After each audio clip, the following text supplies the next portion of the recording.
Kembali lagi dengan saya Intan Diana. Pada video kali ini saya akan membahas mengenai replikasi satu arah. Yang pertama ada pengertian. Apa itu replikasi?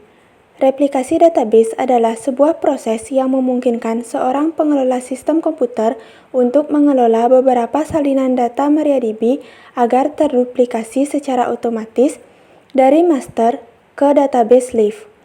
Replikasi master to slave ini merupakan replikasi yang terjadi hanya satu arah saja, misal hanya dari database server 1 ke database server 2.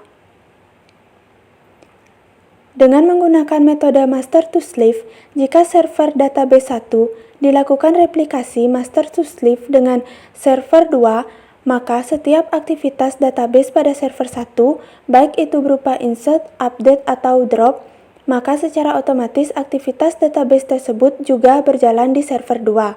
Tetapi, jika server 2 yang melakukan insert, update, atau drop, maka tidak akan tereksekusi di server 1.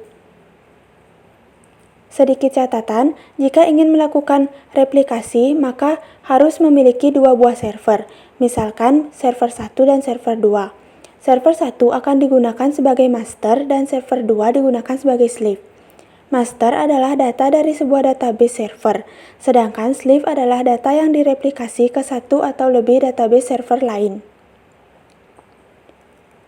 Yang kedua ada tujuan.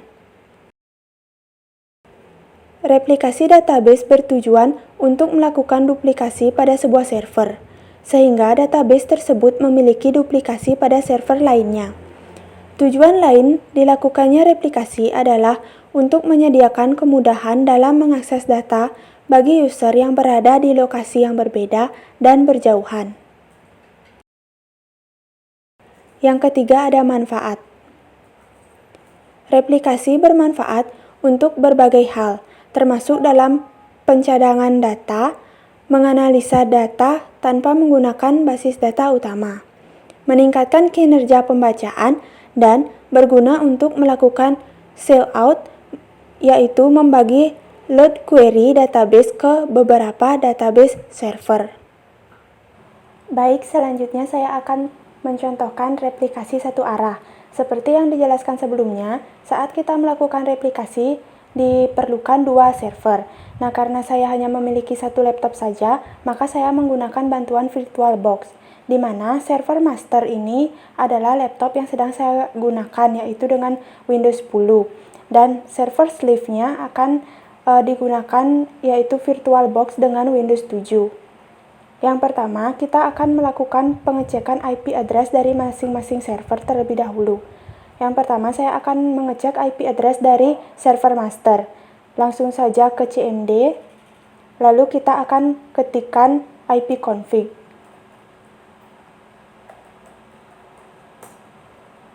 Nah, IP address dari server master adalah 192.168.18.22. Nah, teman-teman perlu mencatatnya terlebih dahulu karena nanti akan digunakan untuk menghubungkan ke server slave.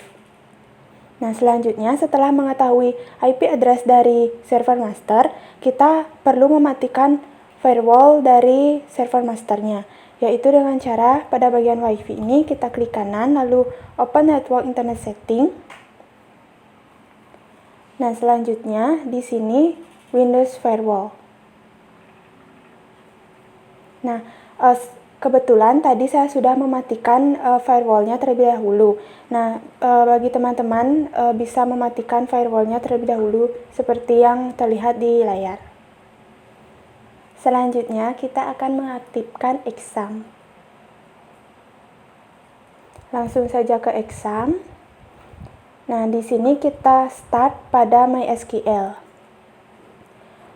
Nah, setelah pada MySQL ini sudah di start, lalu kita bisa klik config dan my ini. Nah, nanti akan diarahkan pada sebuah notepad. Di sini sebelumnya tidak ada yang bagian log, min bin, MySQL bin, dan seterusnya ini. Nah, saya sudah menambahkan terlebih dahulu karena nanti agar bisa terhubung pada server sleeve-nya. Nah, jadi teman-teman bisa menambahkan ini terlebih dahulu. Nah, di sini server ID sama dengan 1, itu digunakan nanti sebagai server masternya. Selanjutnya, kita akan melakukan hal yang sama pada server sleeve. Langsung saja kita ke server sleeve, yaitu VirtualBox dengan Windows 7. Nah, sama seperti tadi, kita akan mengecek terlebih dahulu IP address dari server sleeve dan mematikan firewall-nya. Langsung saja ke command prompt dan ketikkan ipconfig.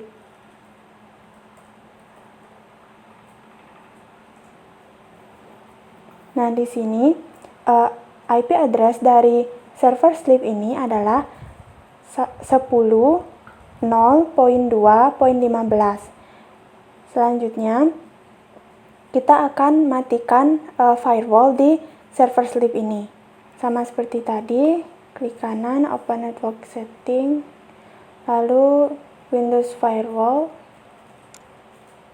Nah, di sini saya sudah mematikan firewall-nya. Teman-teman bisa mematikan firewall-nya terlebih dahulu.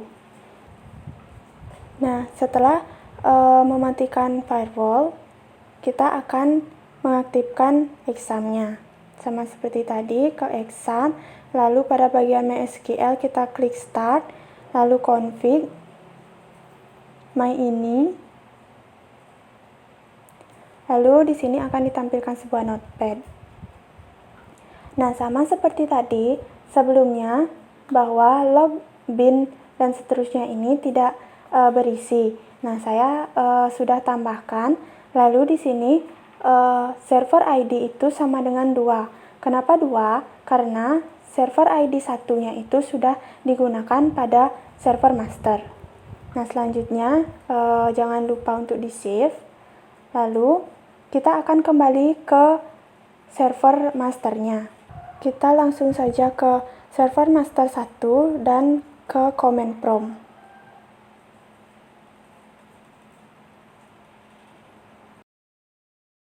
Selanjutnya kita akan menghubungkannya dulu atau masuk dulu ke MariaDB dengan cara cd xampp mysql bin mysql min root. Nah, selanjutnya kita sudah berhasil masuk ke MariaDB. Selanjutnya kita akan membuat create user. Di sini usernya, misalkan saya akan beri nama Januari. Lalu add persen identified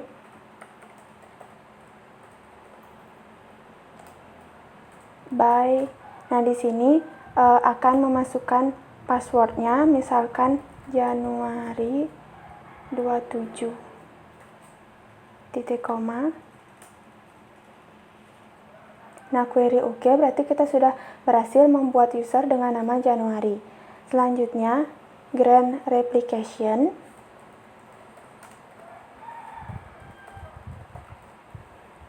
Selanjutnya, slave on.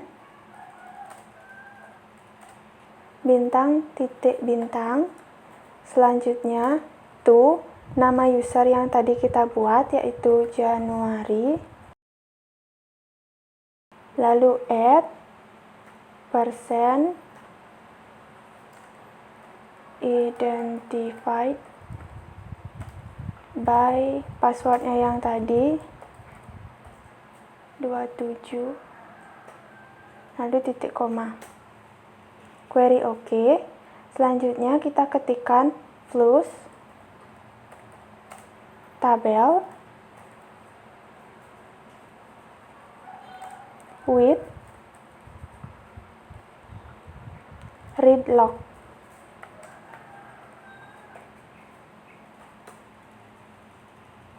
Nah, di sini sudah query oke. Selanjutnya kita coba untuk show master status.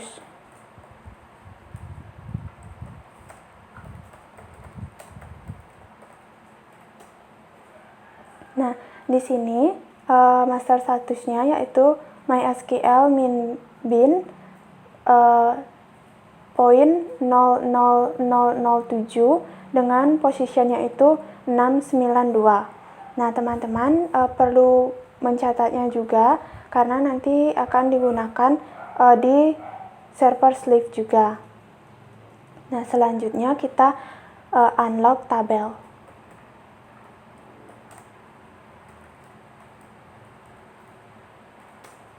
Nah, query oke.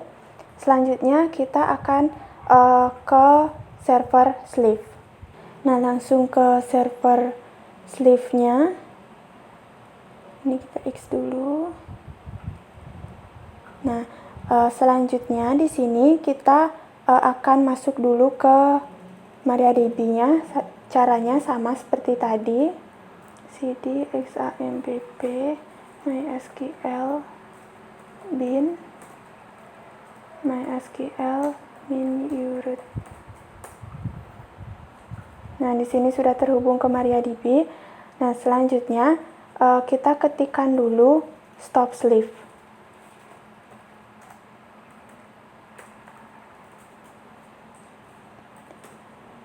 Nah, query oke. Selanjutnya kita akan menghubungkannya dengan cara change master to.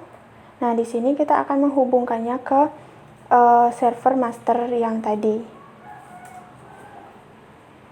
yaitu master host. Nah, master host itu merupakan IP address yang ada pada server master yang tadi. Nah, tadi saya sudah mencatatnya, yaitu IP address-nya adalah 192.168, lalu poin 18.22. Selanjutnya, master user. Di sini master usernya tadi saya membuatnya Januari. Selanjutnya, master password. Tadi master passwordnya itu adalah Januari 27. Selanjutnya ada master port. Master portnya yaitu 3306. Selanjutnya akan ada master log file.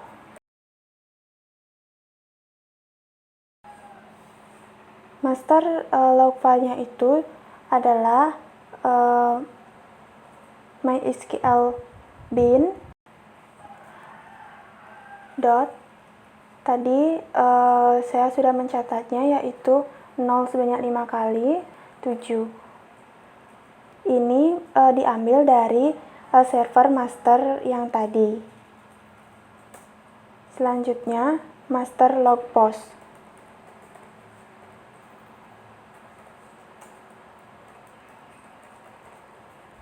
Master log postnya tadi posisi server masternya itu adalah 692. Maka kita ketikkan di sini 692. Selanjutnya master connect retrieve sama dengan 10. Nah, query oke. Selanjutnya start Slift.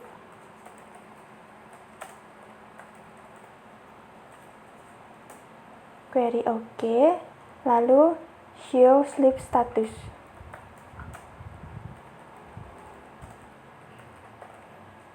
Slice G. Nah, ini gunanya slice G ini berguna agar tampilannya lebih rapi. Selanjutnya kita lihat di sini pada sleeve year status. Nah, di sini sudah ditampilkan waiting for master to send event. Berarti kita sudah berhasil menghubungkan server sleeve ini dengan server master. Nah, selanjutnya kita akan melakukan uji coba. Nah, di sini kita akan coba membuat sebuah database di server master. Baik, langsung saja ke server master, yaitu ke CMD.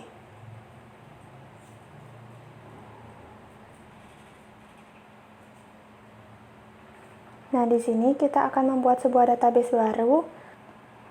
Misalkan saya akan membuat sebuah database baru dengan nama biodata mahasiswa. Caranya yaitu create database biodata mahasiswa.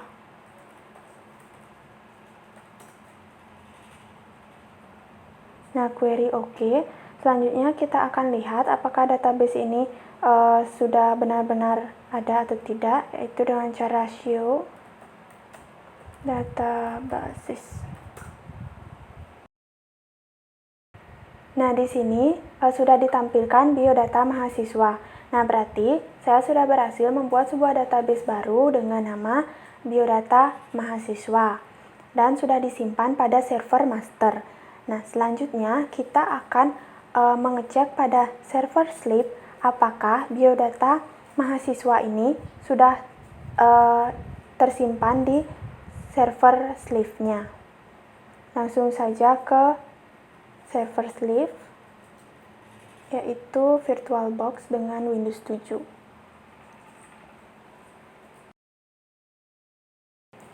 Nah, caranya mengecek yaitu sama seperti pada server master, yaitu show database.